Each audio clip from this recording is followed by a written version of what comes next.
మనం విశ్రాంతి తీసుకోవాల్సింది ఎప్పుడంటే, అందుకు మనకు కొద్దిగా సమయం లేనప్పుడు. ప్రతిరోజు మనం ఆలోచించేందుకు సమయాన్ని కేటాయించాలి. అది శక్తికి మూలం. చదవడానికి సమయాన్ని కేటాయించాలి. అది వివేకానికి పునాది. ప్రార్థించేందుకు సమయాన్ని కేటాయించాలి. అది మనశ్శాంతికి రహస్యం. క్షమించేందుకు సమయాన్ని కేటాయించాలి. అది విజయానికి చెల్లించాల్సిన మూల్యం. మన వెనుక గతం ఉంది, దాని నుండి నేర్చుకోవాలి. మన ముందు భవిష్యత్తు ఉంది, దానికోసం సిద్ధం కావాలి. కానీ వర్తమానం ఇప్పుడే ఇక్కడే ఉంది, దానిలో జీవించాలి. ప్రతి వారిలోనూ ప్రత్యేకత ఉంది, కానీ దాన్ని కనిపెట్టే తీరిక, ఓపికలే ప్రతి ఒక్కరికి లేవనుకుంటా. చింతించడం వల్ల నిన్నటి బాధ తీరిపోదు, దిగులు పడడం వల్ల రేపటి దుఃఖం దూరం కాదు. నేటి సుఖమే నాశనం అవుతుంది.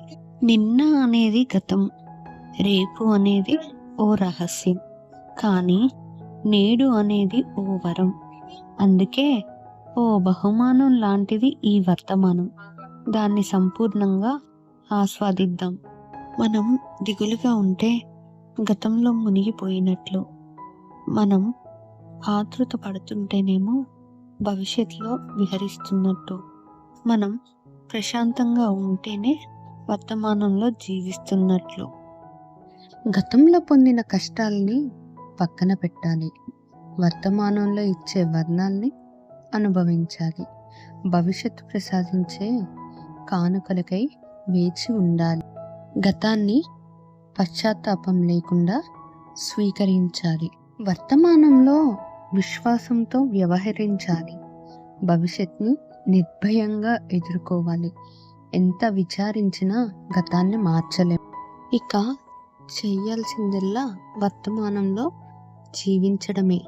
బుద్ధ భగవానుడు చెప్పినట్లు, మన శరీరాల ఆరోగ్యానికి రహస్యం గతాన్ని తలచి వృధా చేయడం కాదు, భవిష్యత్తుని చిత్రీకరించుకొని బాధపడడం కాదు.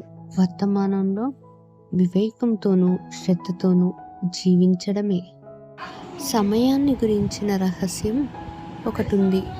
రేపు అనేది ఎన్నటికీ రాదు, ఎందుకంటే నిన్న మనం రేపు అనుకున్నదే ఈరోజు. అంటే మన భవిష్యత్తు రేపు చెప్పబోయే దానిపై కాదు, నేడు చేసే దానిపై నిర్మించబడుతుంది. ఎందుకంటే భవిష్యత్తు మొదలయ్యేది రేపటి నుండి కాదు, నేటి నుండే. Thank you for watching. ఈ వీడియోలో ఏమైనా తప్పులుంటే క్షమించగలరు.